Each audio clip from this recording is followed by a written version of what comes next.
असा आरोप दिला होता। कोण विचारणार? तुमचा मोबाईलच लागत नाही राव।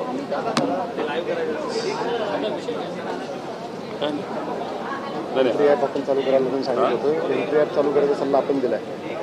ती एंट्री ॲप रिटायर व्हायच्या आधी 1 दिवस आधी डिक्लेअर केलं की आम्ही एंट्री ॲप चालू करतो म्हणून। फॉलो करण्यासाठी आपण इंटरनेटचं एंट्री ॲप। बीडच्या लैंगिक अत्याचार प्रकरणामध्ये आत्ताच थोड्या वेळापूर्वी सभागृहात SITची घोषणा जी आहे ती मुख्यमंत्र्यांकडून करण्यात आलेली आहे।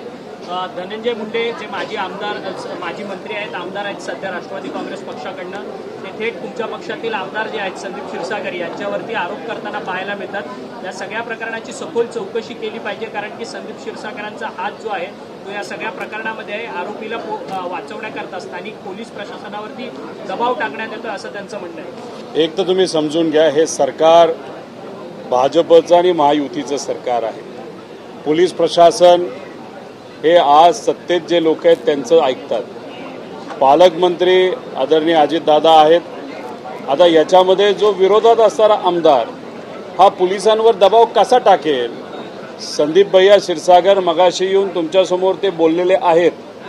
त्यांचं आणि आमच्या सगळ्या पार्टीचं हेच मत आहे, जो कोणी जबाबदार असेल त्याच्यावर तुम्ही कारवाई करा। पोलीस प्रशासन तुमच्याकडे आहे, जे CCTV तुम्हाला मिळतात, जे काय साधनं तुमच्याकडे आहेत, खोलात जावा। पण एखाद्या महिलेवर मुलीवर जर तिथं अत्याचार झाला असेल तर त्या मुलीला न्याय मिळाला पाहिजे। फक्त आमच्या सगळ्यांचं अजून एक म्हणणं आहे की याच्यात राजकारण कुणी आणू नये।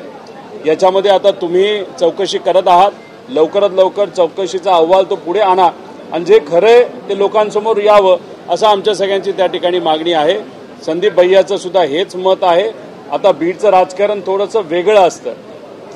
एखाद्या महिलेवर अत्याचार झाला असेल, अन्याय झाला असेल, एखाद्याचा मर्डर झाला असेल तर दुर्दैव असं तिथे असणारे काही नेते जे आज सत्तेत आहेत ते फक्त राजकारणच त्या विषयाचं करायचं हे मनामध्ये हेतू घेऊन जर पुढे जात असतील त्याला आपण काय करणार? त्यामुळे संदीप भैयाचं आमचं आणि पक्षाचं आणि तमाम महाराष्ट्राचं म्हणणं आहे, एखाद्या महिलेवर मुलीवर जर अत्याचार झाला असेल तर तिला न्याय मिळालाच पाहिजे। पण या बाबतीत कुणी फक्त राजकारण जर करत असेल तर ते सुद्धा आम्ही खपवून घेणार नाही। दुसरीकडे राष्ट्रवादीचे आमदार आहेत ज्यांनी नुकतंच हिंदुत्व स्वीकारलं आहे आणि त्यांचे जे वक्तव्य आहे ते बघितले तर अतिशय खालच्या पातळीचे आहे। एकंदरीत या सगळ्याबद्दल काय वाटतं? आज शेतकरी दिन आहे। शेतकरी दिनानिमित्त नानाभाऊ पटोले त्याच्याचबरोबर आम्ही सर्वजण जे आमदार आहोत, विरोधातले आमदार आहोत, त्यांनी सरकारला अध्यक्षांच्या माध्यमातून विनंती केली की लोणीकर जे भाजपचे आमदार आहेत ज्यांनी शेतकऱ्यांबद्दल तमाम शेतकऱ्यांबद्दल जे काय खालच्या लेवलला जाऊन तिथं वक्तव्य केलं, ज्याच्यामध्ये जो काय पैसा सरकारकडनं येतो, केंद्र नाही तर राज्य सरकार, हा मोदींचा पैसा आहे। कपडे सुद्धा जर शेतकरी घालत असेल तर तो त्यांच्यामुळे घालतो, अतिशय खालच्या लेवलचा आहे। म्हणजे बापाची उपमा सुद्धा त्या शेतकऱ्याला त्या ठिकाणी जर नेत्याची दिली असेल तर ह्या जो लोणीकर आहे त्यांनी तर माफी मागितलीच पाहिजे। कोकाटेंनी सुद्धा माफी मागितली पाहिजे। अनेक वेळा त्यांनी चुकीच्या पद्धतीचे वक्तव्य तिथे केलेले आहेत। हीच मागणी अधिवेशनामध्ये शेतकरी दिनानिमित्त नानाभाऊ पटोले आम्ही सर्वजण करत होतो। पण तुमच्या आमदारांना माफी मागायला सांगण्याऐवजी तुम्ही नानाभाऊंवर तिथे जर कारवाई करत असाल हे चुकीचं आहे। त्याचा निषेध आम्ही सर्वांनी केलेला आहे आणि आम्ही सर्वजण आज दिवसभर अधिवेशनामध्ये त्या ठिकाणी थांबणार नाही। त्यामुळे हे जे काही या सरकारचं चाललंय हा जो अहंकार आहे तो अतिशय चुकीच्या लेवलचा अहंकार आहे। यांना सत्ता मिळाली म्हणजे खूप काय झालं असं वाटतं, त्यातून अहंकाराच्या माध्यमातून ते जर गरीबाला खालच्या लेवलला जाऊन बनत असेल तर हे आम्ही खपवून घेणार नाही। आणि अशाच पद्धतीचे वक्तव्य आपण जर बघितलं तर वेगवेगळे आमदार फक्त राजकीय सोय बघून तिथे भूमिका घेतात असं म्हणावं लागेल। अहिल्यानगर शहराचे जे आमदार आहेत ते आज अजितदादांबरोबर आहेत, पण त्यांची वक्तव्य जर बघितले तर असं कुठेतरी जाणवायला लागलेलं आहे की ते भाजपच्या वाटेवर आहेत। कारण तुम्ही जर बघितलं तर अनेक असे मतदारसंघ आहेत की ज्या ठिकाणी भाजपचा आमदार आहे, अजितदादा प्रवेश करून घेत आहेत, जिथे एकनाथ शिंदे साहेबांचा आमदार आहे तिथे भाजप प्रवेश करून घेत आहेत। मग कुठेतरी एक रस्सीखेच सुरू आहे। त्यामुळे हे जे काय अहिल्यानगर शहराचे आमदार अजितदादांचे असले पण त्यांचं जे वक्तव्य बघितलं, ते जे काय द्वेषचं वक्तव्य बघितलं, अतिशय द्वेष त्यांच्या वक्तव्यातून जाणवतो. कुठेतरी ते आता भाजपच्या मार्गावर आहेत असं आपल्याला त्या ठिकाणी म्हणावं लागेल. आता अजितदादा त्या बाबतीत काय निर्णय घेतात, कसे कान टोचतात, कारण अजितदादा नेहमी त्यांचा पक्ष पुरोगामी विचाराचा पक्ष आहे असं सांगतात. आता तुमचेच आमदार जर तिथं प्रतिगामी विचार मांडत असतील, द्वेषाचं राजकारण करत असतील, तर तुम्ही त्या बाबतीत काय निर्णय घेतात हा अख्खा महाराष्ट्र आज तिथं वाट बघत आहे तुमच्या निर्णयाच्या बाबतीत. पण हे जे काही वक्तव्य विविध नेते आणि आमदार, सत्तेतले आमदार आणि नेते करत आहेत त्याच्या खऱ्या अर्थाने निषेध आम्ही सर्वजण करतो.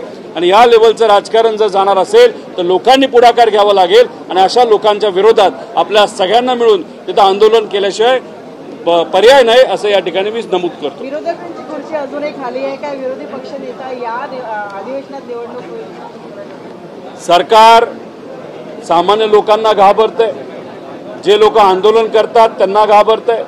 विरोधी पक्षातले आमदार जे आज विकले जाणार नाही, ठामपणे लोकांच्या बाजूने लढत, त्यांना ते घाबरतात. हिंदी सक्ती कायद्याच्या बाबतीत आपण बघितलं, लोक एकत्रित यायला सुरुवात झाली की हे घाबरले आणि त्यांना GR तिथं मागे घ्यायला लागला. मग कुठंतरी आता हे इतके घाबरट सरकार असेल, विसरभोळ सरकार असेल, तर एखादा विरोधी पक्ष नेता जर तिला गेला तर मग ह्यांना फार घाम सुटेल, घाम फुटेल, यांना काही बोलता येणार नाही. म्हणून कदाचित ते घाबरत असल्यामुळे विरोधी पक्ष नेत्याला जो काही तिथं तो पद मिळालं पाहिजे होतं ते अजूनपर्यंत या सरकारने दिलेलं नाही. हे घाबरूट सरकार असल्यामुळे ते पुढेही मिळेल असं आम्हाला काही वाटत नाही. दोघे भाऊ एकत्र आल्यामुळे यांच्या जे खुर्च्या आहेत त्या हालायला लागल्या का सरकार? बघा, परिवार जर एकत्रित येत असेल तर महाराष्ट्राची संस्कृती, या देशाची संस्कृती आणि तिथे असणारे लोक नक्कीच त्या गोष्टीचं स्वागत करतील. 2 ठाकरे बंधू जर एकत्रित येत असतील तर चांगली गोष्ट आहे, परिवार एकत्रित होत असेल. आणि मग या दृष्टिकोनातून पोटात कोणाच्या दुखणार आहे की जे पक्ष फोडतात, जे कुटुंब फोडतात, यांच्या लोकांच्या, या नेत्यांच्या पोटामध्ये 100% त्या ठिकाणी दुखेल. पण जे पुरोगामी विचाराचे आहेत, कुटुंब एकत्रित आलं पाहिजे या हेतूतून त्या ठिकाणी विचार करतात, त्यांना ते आवडेलच.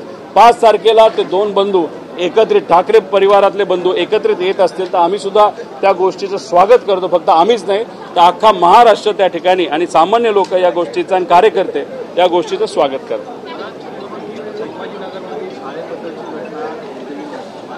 शाळा न विचारताच बंद करण्यात आली, त्यामुळे विद्यार्थ्यांना जिल्हा परिषदेच्या CEO कार्यालयाबाहेर बसून त्यांना शिकवण्यात आलं.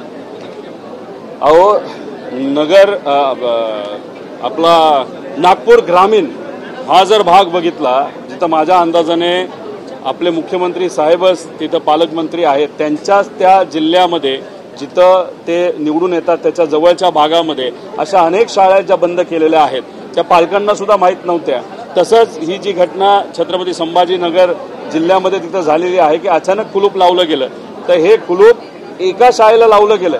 असे अनेक शाळा आहेत आणि हळूहळू अनेक अशा जिल्हा परिषदच्या शाळा असतील जिथं कॉस्ट कटिंग करायचंय म्हणून आपल्याला कुलप लावावी लागतात असं सरकार त्या ठिकाणी सांगतंय. म्हणजे एका बाजूला 85,000 कोटी रुपये खर्च करून जिथं रस्ता आहे, अजून एक रस्ता त्याच्या जवळ तुम्ही बांधत आहात का? फक्त कॉन्ट्रॅक्टरकडनं तुम्हाला मलिदा घ्यायचा आहे. आणि दुसऱ्या बाजूला कर्जमाफी करायला तुमच्याकडे 25,000 कोटी रुपये नाहीत, तुम्हाला शाळा बांधायला 5,000 कोटी रुपये नाहीत, तिथं आमच्या लाडक्या बहिणींना अतिरिक्त पैसे देण्यासाठी तुमच्याकडे पैसा नाही, आमच्या युवांना जी काय स्कॉलरशिप आज वेळेवर मिळत नाही त्यांना वेळेवर पैसे देण्यासाठी तुमच्याकडे पैसा नाही. पण मात्र एखादं काम कॉन्ट्रॅक्टरला देऊन त्यातून पैसा घेण्यासाठी, आणि ते सुद्धा 85,000 कोटी रुपयाचं काम, याला मात्र तुमच्याकडे पैसा आहे. तर सरकारला कॉन्ट्रॅक्टर जगवायचे, सामान्य लोक जगवायचे नाहीत असं कुठेतरी त्या ठिकाणी दिसतंय.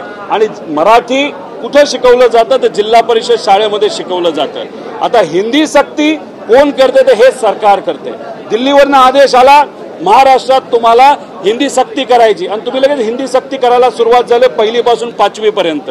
आणि मग तिथं कुठेतरी तुम्हाला माघार घ्यावी लागेल म्हणून तिथं तुमच्या पोटात दुखतंय. आणि इकडेच मराठी शाळा तुम्ही जर बंद करत असाल तर मराठी विषय आणि मराठी भाषा याच्याबद्दलची भूमिका या सरकारची कुठेतरी स्पष्ट होते असं आपल्याला म्हणावं लागेल.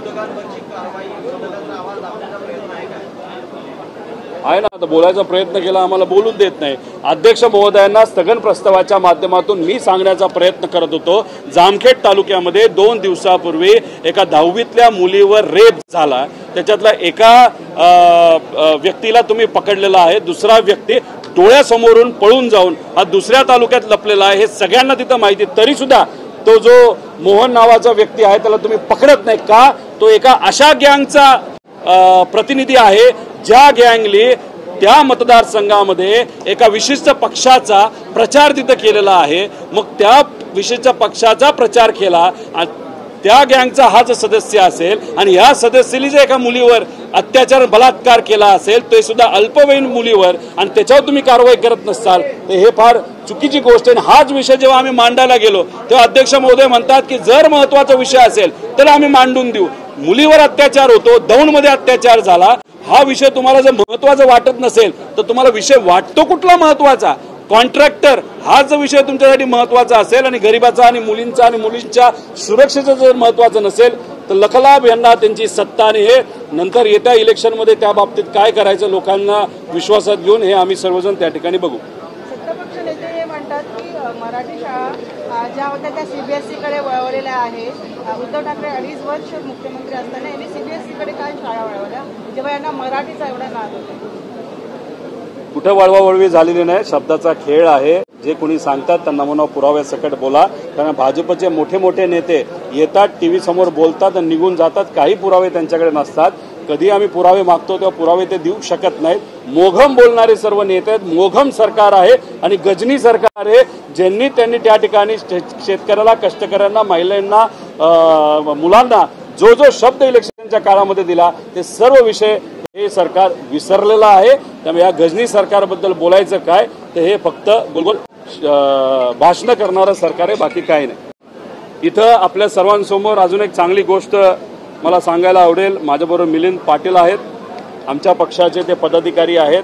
त्यांनी एका पत्राच्या माध्यमातून सेक्रेटरी महोदय आणि CS यांना एक पत्र लिहिलं होतं की जेणेकरून इथं प्रवेश जो आहे तो डिजिटल केला गेला पाहिजे आणि त्या पत्राला मान राखून त्याच्याबद्दल सोनेक मॅडमनी त्या ठिकाणी निर्णय घेतला. यासाठी खऱ्या अर्थाने मिलिंद पाटील यांचं मी अभिनंदन करतो. त्यांनी तो पुढाकार घेतला. आता हे डिजिटल झालेलं आहे पण सरकारला अजून एक विनंती आमची एवढीच आहे की डिजिटल पास असला आणि जो प्रिंट निघेल त्या प्रिंटमध्ये अशोक स्तंभ जो तुम्ही आज गायब केलेला आहे तो मात्र त्या ठिकाणी गायब करू नका अशी विनंती या सरकारला अध्यक्ष आणि सभापती महोदयांना त्या ठिकाणी आम्ही सर्वजण करतो.